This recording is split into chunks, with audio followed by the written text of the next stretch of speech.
Father Martinez, Mr. Bonner, teachers, parents, guests, and fellow students.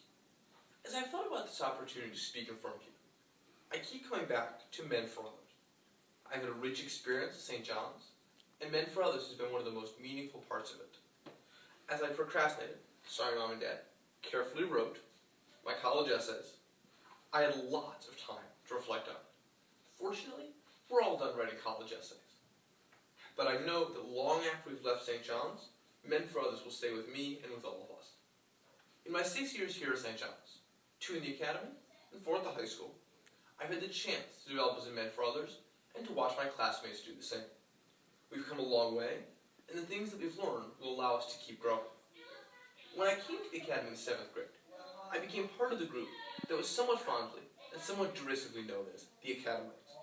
As I look back at the pictures, I smile at the boys we were, with thin necks and inexpertly tied ties.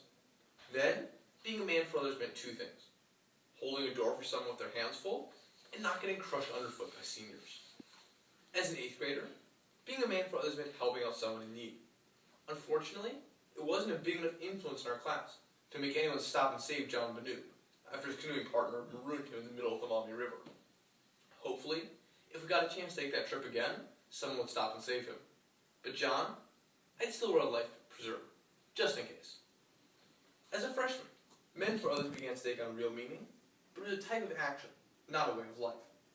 We walked bewildered through the halls, trying to understand the difference between Men for Others, Magus, and Ad Moriam Dei Gloria, the Latin motto for the greater glory of God, AMDG for short. They were such present exhortations that were almost understandable if someone had visited the school and thought it was called Men for Others, and AMDG was the name of the guys wearing the jerseys. Only later would we realize that Men for Others is a way of life, and AMDG is the reason we do what we do. As sophomores, we began to truly understand what Men for Others means, finding meaningful service work, and going above and beyond what we're required to do. Peter Krall took the cause of feeding the hungry to heart. In this case, he brought in mountains of donuts and pizzas to feed his classmates. I guess he thought that our appetites were as big as his heart. But it was not until our junior and senior years that we began to truly embrace what Men for Others meant.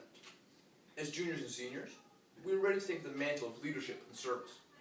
We led retreats, took service trips, and founded Labra at St. John's. We can say with Titan pride that we have truly developed and grown as Men for Others. This spring, I personally got a new understanding of Men for Others when I shepherded 10 freshmen through freshman retreat.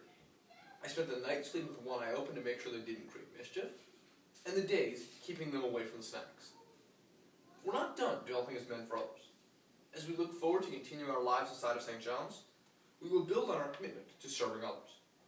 Up until now, we've been fortunate to live and grow in an environment that emphasizes Men for Others. Some of us will have the privilege to continue this, studying Jesuit colleges or heading directly into service work. But for many of us, we'll be entering environments where we'll be among the few who have this in our DNA.